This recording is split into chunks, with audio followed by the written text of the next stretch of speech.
Best Bets is brought to you by BUSR, the official sportsbook of Matt O'Leary NY. Get a 100% match deposit bonus plus 25 casino chips when you sign up using my link, busr.com/Matt. That is busr.com/Matt for a 100% deposit match bonus and 25 casino chips. Let's get into the show.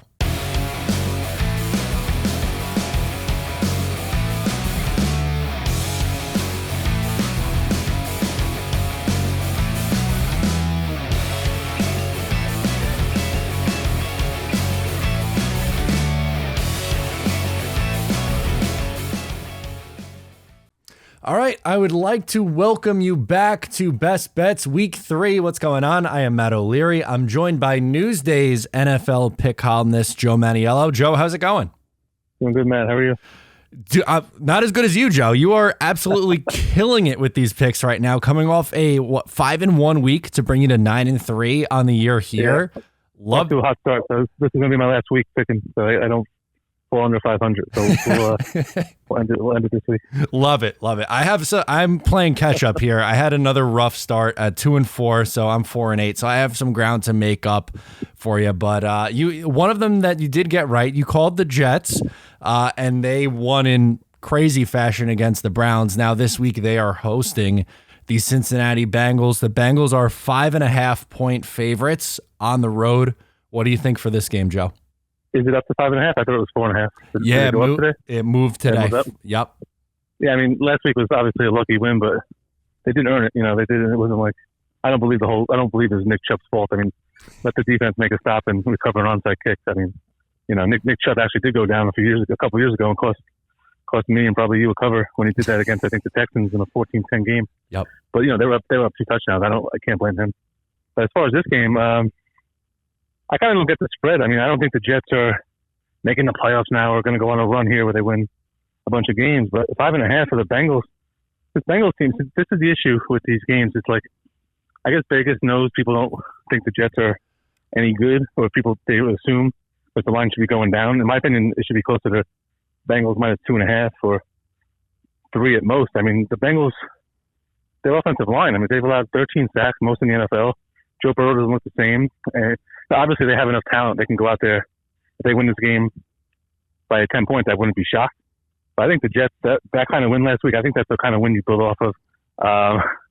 I think if, you know, Carl Lawson shows up in the pass rush, I know you tweeted about it earlier, if the pass rush shows up in his game, I think the Jets will win the game. It's all about, you know, if the Jets get 5 sacks in this game, I think they win. If Burrow doesn't get sacked, you know, only twice or something like that, I think the Bengals win. I think it comes down to that. You know, there's a lot more that goes into a game, obviously, but I think the way the Bengals offensive line has looked, this is a great opportunity for the Jets. Robert Saleh, his calling card is the defensive line with San Francisco. You know, show up here. Let's win this game. They beat them last year at home with Mike White, and now they beat him. If they beat him with Joe Flacco, how crazy would that be? They got Zach Wilson, their prize quarterback, and they beat the Bengals 2 years in a row with 2 backups. I think this is Jets are a live dog in this game. I think Garrett Wilson is a stud, and I think I don't like the 5.5 is way too many points. I love the Jets getting the points here. I'm not going to call the outright win because it's hard to see the Bengals going 0-3. But at the same time, why is it so hard? I mean, last year the Bengals went to the Super Bowl a year after going 4-12. So is it really that shocking if they start 0-3? It's the NFL. Like teams, this happens all the time. So I think the Bengals are getting way too much respect, and the Jets are getting disrespected here. I think it's a close game in the fourth quarter, like 27-24 either way. So give me the points.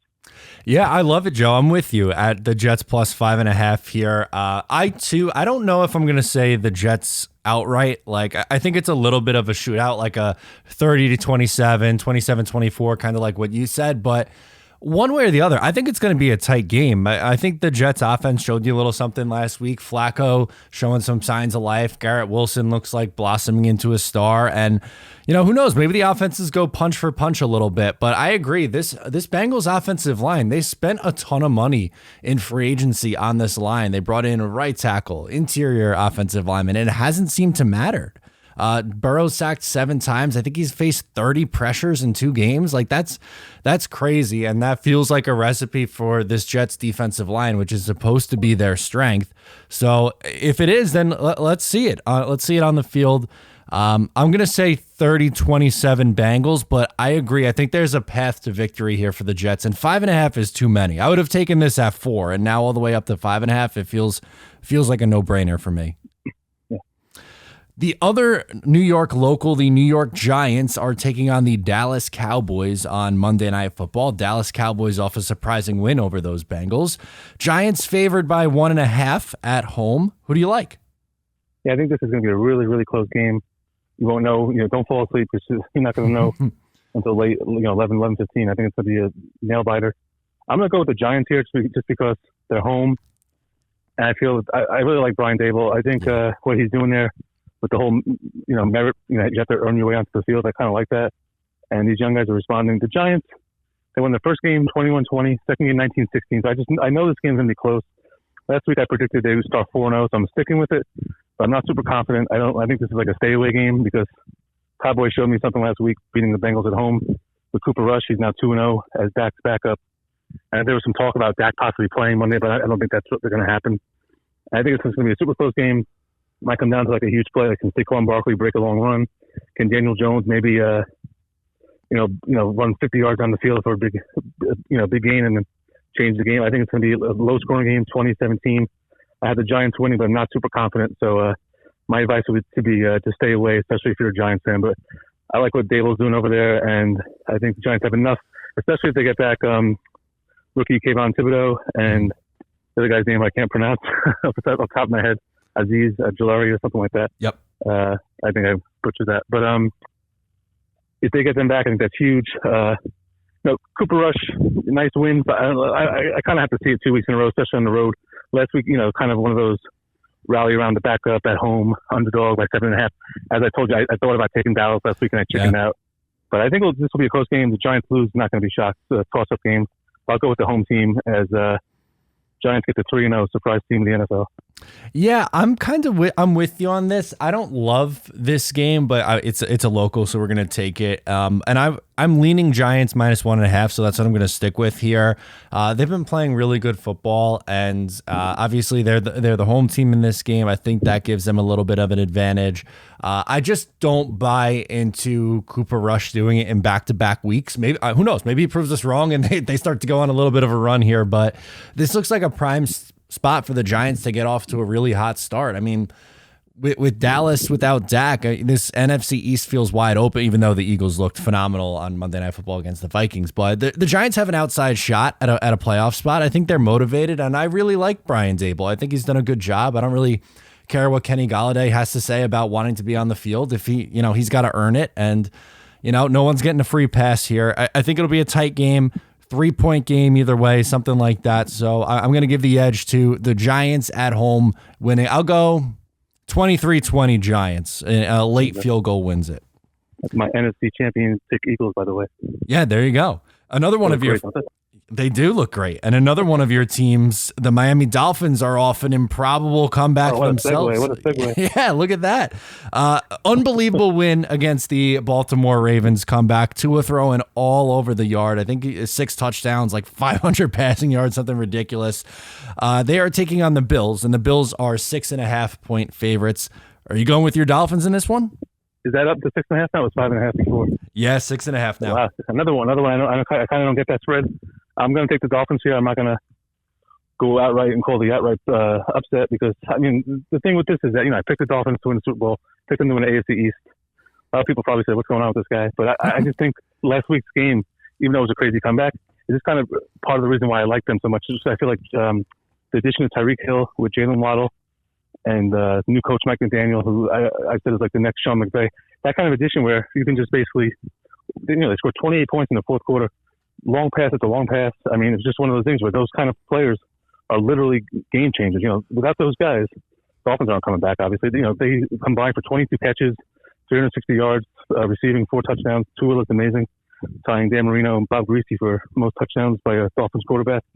But I think it'll be. I think this is a much closer game than Vegas is predicting, or the public. Don't get me wrong. Buffalo Bills look amazing. They're blowing teams out. 31-10 against the Rams, 41-7 against the Titans. But I think this is much closer. It's in Miami, and I think rain might be in the forecast. I think that's an issue. And if it's not, it's probably going to be super hot, humid there in September. So I don't think this is a blowout. I think this is a close game in the fourth quarter.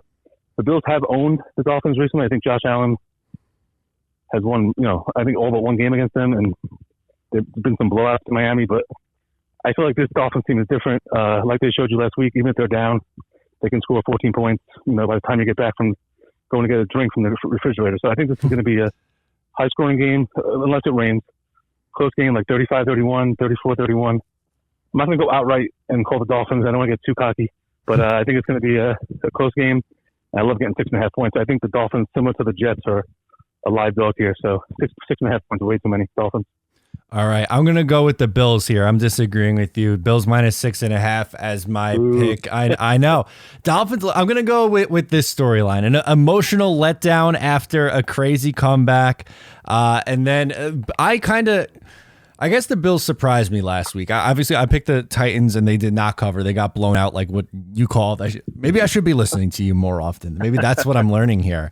Go tell my wife that. Hold on.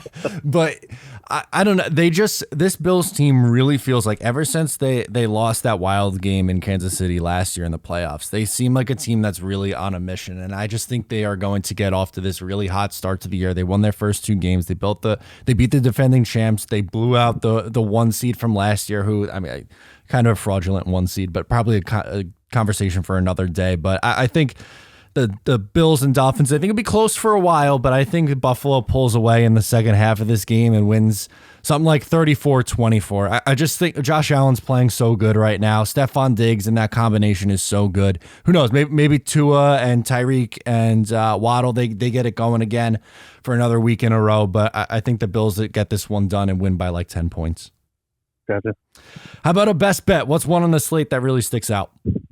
All right, there were a couple games that really stuck out to me. One of them is going to be my bonus pick later. But my best bet is one of these games that I feel like if they don't win this game, I'm going to be shocked. It's a road game, but I love them in this game. The 49ers at Denver Sunday night, I'm pretty sure they're giving 1.5. Yep. All right, the Niners, how many teams can lose their starting quarterback and then turn the keys over to their starting quarterback from last year? And that is just incredible. It turns out, silver lining that they kept Jimmy G. No one wanted him. And I'm not saying he's Joe Montana, obviously, but there's just stability with the offense. People like to, knock on Jimmy G, but last year they made the NFC Championship game and probably should have won that game if one of the defenders didn't drop an interception late in the game. The Rams wouldn't have had their Hollywood ending there in the Super Bowl. So the Niners are a built-to-win-now team. The defense is probably top 5 defense in the league, top 7, and they got talent at every level, linebackers, safeties, and cornerbacks. And they're going up against a familiar foe, Russell Wilson. Now, he's 16-4 against them all time.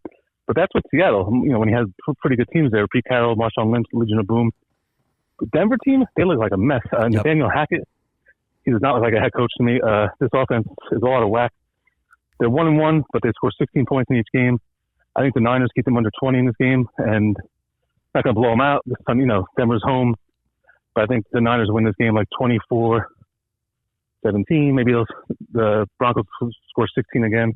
I think they know Wilson well. Even though he's had their number in the past, that's the whole team thing. This defense knows him.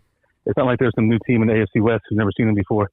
So I think the Niners know what they're getting, and I think Kyle Shanahan is a top 5 coach in the NFL, going up against a bottom 5 coach. And I think that's a huge mismatch. And like I said, having Jimmy G there, offense doesn't miss a beat. So I think the Niners, they're a nice sound win. And for me, this is one of my best bets for the year, probably. I love that pick. I like the 49ers a lot this week. And bottom 5 might be generous. A bottom 1, it seems pretty fair to me. He reminds me of another offensive mind who made his headway with Hall of Fame head coach. Do you know who I'm thinking of? Joe Judge? Adam Gase. And McAdoo? Adam Gase, yeah, with Peyton Manning in Denver. Okay. As I was thinking McAdoo or Judge, but yeah. Yeah, that works too. But I don't like Nathaniel Hackett at all. I love 49ers this week too, but I'm going to go a different. I'm sorry. I also feel like the Broncos are they're so overrated because of the whole Russell Wilson thing. Like, I feel like if his name was, Tom Smith, they wouldn't be favored. They wouldn't be, it'd be like a 4-point dog in this game. Yeah, no, totally agree. I love the 49ers this week too. I'm going to go a different direction here for my best bet. I'm going to take the Bucks minus 1.5 at home. I really like Tampa Bay in this game. I think this is going to be a really good game. And the Packers, anytime you're getting points with Aaron Rodgers, it's very tempting. And I know the Bucs didn't look great last week, but they squeaked it out. They were able to squeak it out, and they looked really good at home in week 1. I think it helps that the game's down in Tampa Bay. This one might end up coming back to bite me, which I guess I probably shouldn't be saying if it's a best bet, but I just feel like they are going to roll even without Mike Evans. That doesn't worry me too much. I still think they take care of business at home. Again, if it's on the road in Green Bay, probably a little bit different story. I'm probably avoiding this game, but Tampa Bay at home with Tom Brady, I think they roll. Yeah, I'm taking Green Bay, but I agree it's a toss-up game. But this is actually their home opener. They won at Dallas. Oh, that's right. I don't know. That's weird. So I'm going with Rodgers. We talk about it sometimes. Whenever you're getting points at Rodgers, you got to take him. And I agree. Like Bucs have looked good. I think I probably underestimated him, which is hard to believe. But I'm taking the Packers. I just feel like the last time they went down there, they lost 38-10. I feel like Rodgers is kind of that revenge. I can picture him like writing things down on his wall, circling games. Yeah, absolutely. I'm taking the Packers. But I think it's a really close game. All right. How about an underdog? Who's a dog that you like? All right, so it's that many underdogs. I think we both like the Steelers Thursday night, getting 4.5, but we're not going to pick that because this comes on Friday. So hopefully, if you're listening, we both got that game right.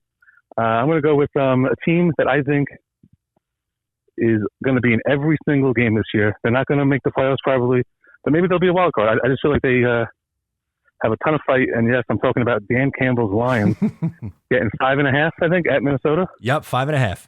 Okay, 5.5.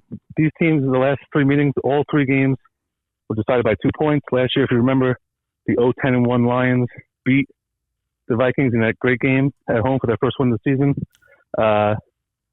Vikings had a little bit back to earth on Monday night against the Eagles. I knew not to back Kirk Cousins on Monday night. We talked about that, how his record is abysmal. So I think they'll bounce back at home. But to me, if you're watching a red zone, I will not be shocked if it's like 31-27 Vikings and Jared Goff has the ball with a minute left and they're driving. And the Lions have some weapons. St. Brown is a really good receiver, and he's breaking all these records. And Dan Campbell, he's a little out there sometimes, over the top, but these players love him. They're playing for him similar to maybe Brian Dable and even Salah in a way. Those kind of like blue collar kind of guys. And the Lions, to me, they're going to be in every game, similar to like the Texans, who I also like this week. These teams that aren't going to win a lot of games, but they're going to cover for you. So I think the Lions keep this close. I do not think it's a blowout. Minnesota has more talent, but that doesn't always equate to easy wins in the NFL. So I like the Lions getting 5.5. That'll be a close game. Yeah, I like that game a lot too. There's another one that I agree with you with. I think the Lions keep that one close. I think there's a chance that they could steal this game, but I think it's going to be a good one. Now, my underdog pick, I don't necessarily think this team's going to win, but I do think that they cover the number, and that's the Jack. What'd you say? That's what it's all about. That's all we care about. Exactly. And that is the Jacksonville Jaguars getting 7 points. They're playing the Chargers, and obviously Herbert's great. That offense is really, really good. But this Jaguars team, they're kind of a pain in the butt. They're going to hang around in games, similar to the Lions. They're going to hang around in games, and I really think that Trevor Lawrence in year 2 looks a lot better with a legitimate head coach. I think it really makes a difference. James Robinson's running all over the field. He looks like he did a couple years ago. I think, again, this team's they're not making the playoffs. The Lions aren't going to be making the playoffs, but similar kind of boat where I think they're, maybe they went 6, 7, 8 games if things really go well, but they're going to be in games every single week. And I don't think they're going to make it. I think they'll make it hard rather on the Chargers, and the road underdogs getting some, big points have done pretty well early on this year. I think Jacksonville keeps this one close. Well, a couple of things about this. Herbert, he's not going to be 100%. Yeah, that's true. And too. the Chargers always play close games, no matter who the opponent is. They never blow anybody out, basically. So I think this will be close. And the Jaguars, they're in first place. So that division stinks. Titans might go to 0-3. Maybe they'll make the playoffs at like 8-9. Who knows? Yeah, who knows? Absolutely. So yeah, I like the Jaguars in this one. All right, let's do our bonus. Who's another pick that you like? Okay, our bonus pick is basically my second best bet of the week. That's basically what this means, or a game we really like. This is a game I picked in the past, and I have a good memory with this stuff. I actually picked this game once. I asked you to edit it. Yes. Because I felt so confident about it, and they actually that was the one time they lost. It was I love the Rams here giving 3.5. I think it is at Arizona. Yep, 3.5. Yeah, that last year was the one time they lost. Sean McVay is 10-1 against the Cardinals, including last year's 34-11 wild card game, which didn't even feel that close. He has Cliff Kingsbury's number, and to me, the Cardinals do not make too much about that crazy comeback in Vegas. That was a fluke. The way Kyler Murray, the 30-yard scramble for the 2-point or whatever it was, and then the fumble return, Hunter Renfrow, he never fumbles. He's a sure-handed guy, and I think it's a fluke win. I do not think this is one of those wins where, like, the team's going to turn it around now. And I think the Cardinals have a ton of questions. And the Rams, they have some issues, too, on the offensive line. But this is all about Sean McVay. I think he has Kingsbury's number. They have Kyler Murray's number. 34-11. If you watched that game last year, that was Kyler Murray's probably his worst game. Yeah. And I just don't see Arizona keeping this close. I think the Rams they had a nice win last week. They had a sweat at the end there, but that was a 31-10 game, I think. And then the Falcons stormed through the back door there, cost us cover. So I think the Rams get bounced back here, and it's not going to be a blowout, obviously. It's a division game, but I think it'll be like a 10-point win. I just love that stat, Sean McVay 10-1 against Arizona. That's not a fluke. That's like, that's evidence that he knows something about that team. And I don't think the Cardinals are that good. So only given 3.5. I think they win by at least a touchdown. So Rams minus 3.5 bonus pick. Yeah, I love that one too. So that's one that I'm also taking a look at. But for my bonus, I'm going to go with the Raiders minus 1.5, and they are facing off against the Tennessee Titans, who they just look bad. This team doesn't look competitive, and they lost a tough one to the Giants, and then they went on the road, which is a tough thing to do to play in Buffalo. But I feel this Raiders team should be better than what we've seen early on. Both of these teams are 0-2. Both of these teams had playoff aspirations, but I just have more faith in Carr and the Raiders than I do in Tannehill and the Titans. I think that's really what it comes down to here is the quarterbacks. I trust Carr a lot more than I trust Tannehill. We know they're going to try to run the ball. The Titans, that's their bread and butter, but I just think the Raiders are the better team. It's only 1.5. I think they win by, 3 to a 1-score game, like 3 to 6 points, something like that. It's on the road, so it's not, a lock by any stretch of the imagination, but it's still a team that on paper is, I think, at least significantly better than the Titans. And only the spread only being 1.5 is pretty enticing for me. Yeah, I like the Raiders too, but I don't love this game. I feel like it's a fadeaway game. It's two desperate teams, and who knows what's going to happen. But I like the Raiders to win a close one. All right, there you go. So let's recap these Jets and Bengals. Both Joe and I are on the Jets plus 5.5. Giants and Cowboys Monday Night Football. We both like the Giants minus 1.5 at home. Game of the week, Bills and the Dolphins. I am on the Bills minus 6.5. Joe is taking his Miami Dolphins plus 6.5. Best bet of the week, I like the Bucks minus 1.5. Joe is on the 49ers minus 1.5. Underdog pick, I like the Jags getting 7 points against the Chargers. Joe is on the Lions plus 5.5 against Minnesota. Bonus pick, Joe's on the Rams minus 3.5, keeping their streak going. And then the Raiders minus 1.5 is my bonus pick.